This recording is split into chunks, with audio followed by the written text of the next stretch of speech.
Este puto. No, this vato steps to my lady, my vieja, and says, me lo pelas. Siempre borracho. Lo chingué. ¿Cómo le dijiste? Lo chingué, pero bien. Pues dígame cómo. Le dije, vete a casa con mamá. ¿Cómo chingué? Yo! Wrong address, dog! No one ordered no chow!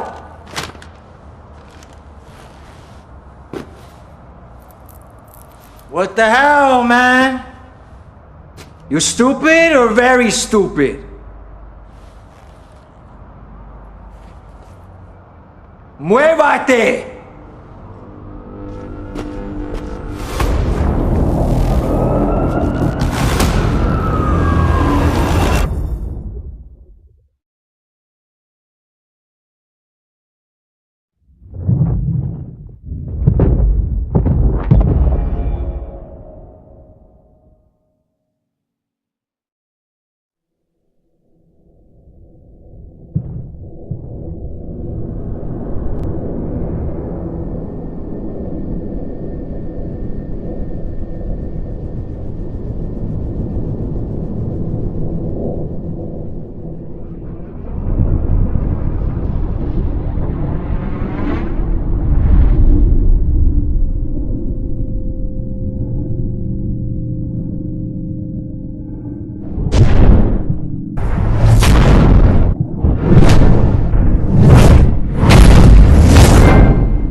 When I first saw The Quiet Man on Square Enix E3 2018 conference, it was easily the game that stood out to people the most, not because of the brand or the gameplay, rather because it was completely strange. The game was structured around a 3D beat-em-up that contains live-action FMV cutscenes to tell its story. But that's not only the strangest part. What caught me off guard is that the whole game was viewed by a completely deaf person. When I first heard about it, I was excited. Finally, a game that was willing to take risk and actually have a moderate-sized budget to take advantage of its unique concept. Could have the AA market finally returned?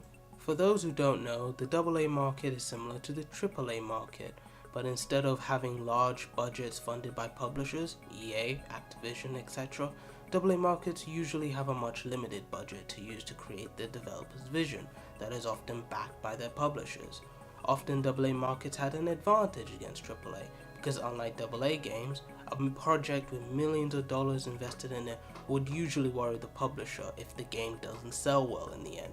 So the publisher would intervene and control the project to add or remove features in their view would help the game become successful.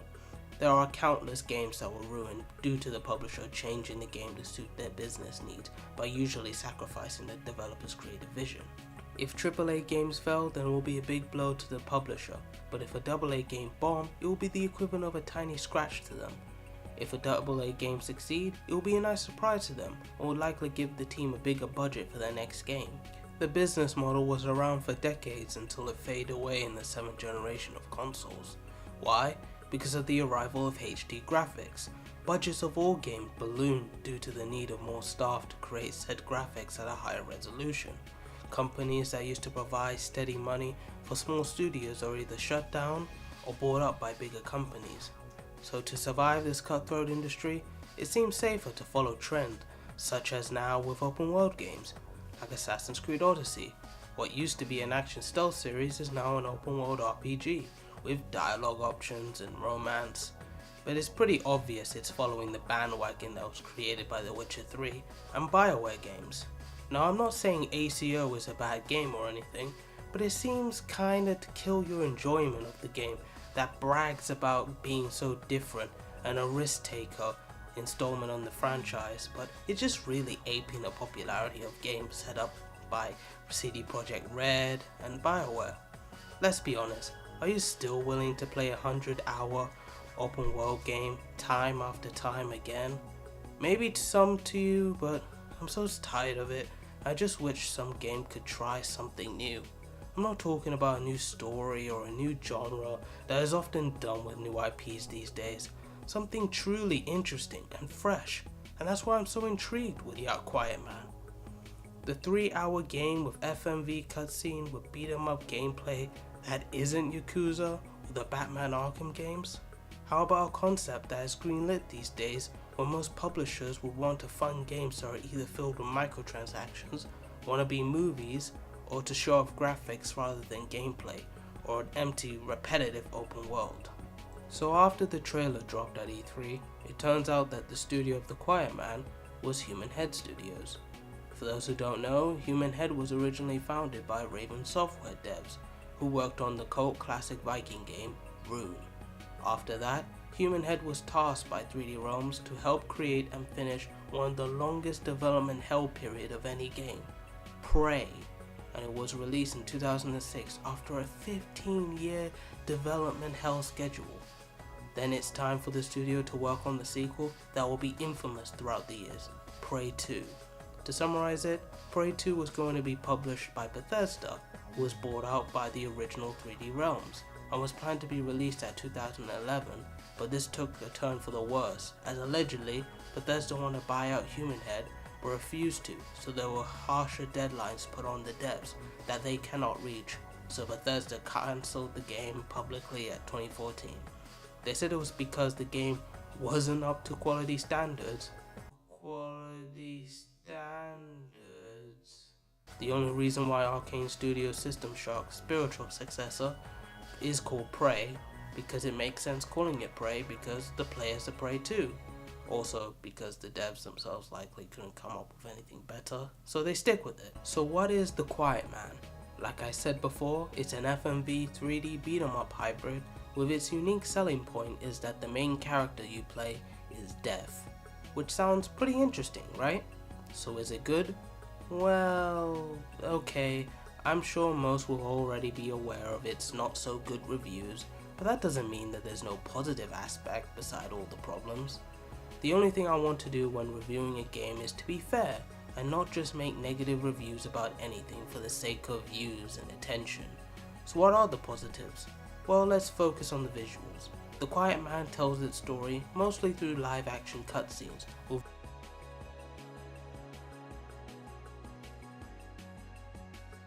real actors on camera like a movie or TV show. I don't know about you, but I miss the days of FMV games that existed to the early to mid 90s. Sure, it was unnecessary these days with motion capture and graphics that can rival special effects in movies, and the character models look like actual people. But with FMV, if it's done well, it can give the sense of realism to the game, because when the cutscene play, we know there's a real person we're looking at. I highly recommend the FMV game Her Story, where you search through a computer to solve a murder mystery. But of course, The Quiet Man FMV are completely different from others because besides the opening, all the cutscenes and gameplay is almost silent due to our protagonist Dane's disability. It makes the sound completely mad to silent almost all cutscenes just because, well, how the hell we're supposed to know what's going on?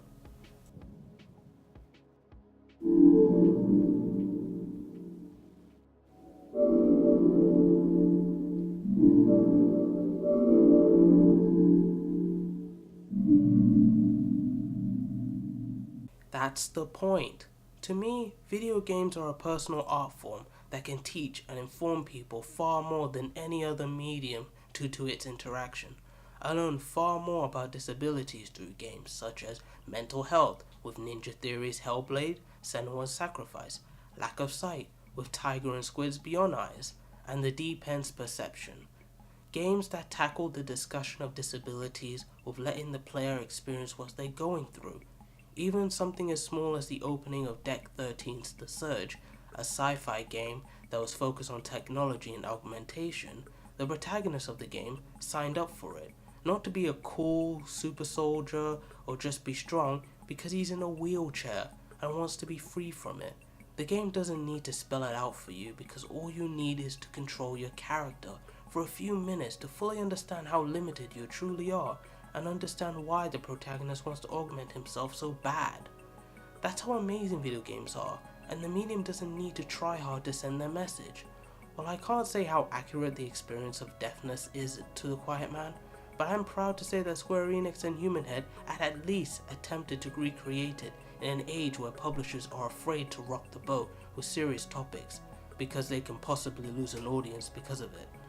But sadly, while I appreciate what The Quiet Man represents, I just don't actually like the game. The Quiet Man is a mess. I'm not going to deny that. The story is hard to understand at times, the combat is basic and repetitive, and the graphics just don't even look good. The game is only 3 hours long, but it feels like an absolute eternity to finish. But let's start with the story. While I like the idea of a story that removes the audio to represent deafness while only using the visual on screen to tell a story, but it doesn't work. The Quiet Man, thankfully, is a short story about a martial artist deaf man called Dane beating up stereotypical Hispanic gangsters because I think it was ordered by his club manager / mob boss / childhood friend, I think, to get a case for him. But there's also a ballroom singer who's romantically interested, who's conveniently kidnapped by a man with a bird mask of all things to cover himself with, and Dane must stop him. It's very simple to explain, but when watching it for yourself, the story can be so hard to understand, because unless you're paying to every single small detail on screen, you won't get it. Why? Because all the dialogue in the cutscene are muted. Instead of having the story be explained through non-verbal communication, the characters still talk as if they forgot that Dane isn't deaf, and it's so hard to know what's going on. The only reason why I can even understand the story at all because of the numerous amount of flashback used to explain to the player what the hell's going on, who are these people, and what the relationship with each other. But the problem is that the story uses it as a crutch and keep going back to the backflash every single time to know what's happening, and it keeps getting repetitive real quick. Now yes, I know, there is an update that gives the option to restore the audio so we can finally hear what the characters are going to say, but I'm not interested in playing the game again because it goes against the whole point of the game, that is to know what it's like to be deaf, and without it, it just loses its own identity and it becomes another similar looking game to compare with others. Okay, so the story isn't great, but the gameplay is, right? Not so much.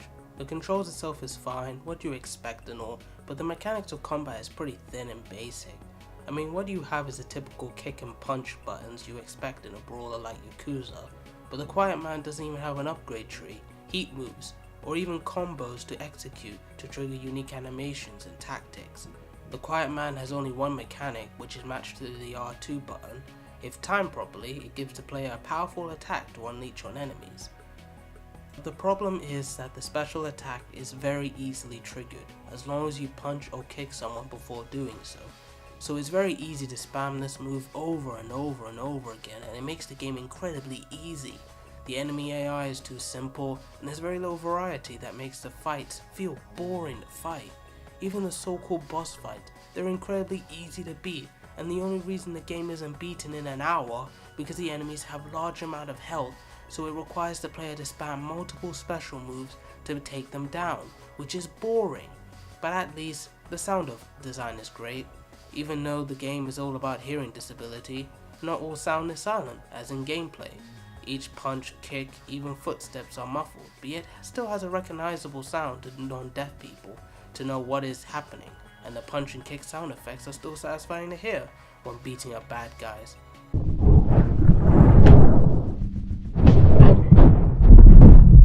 But besides that, the gameplay is lacking.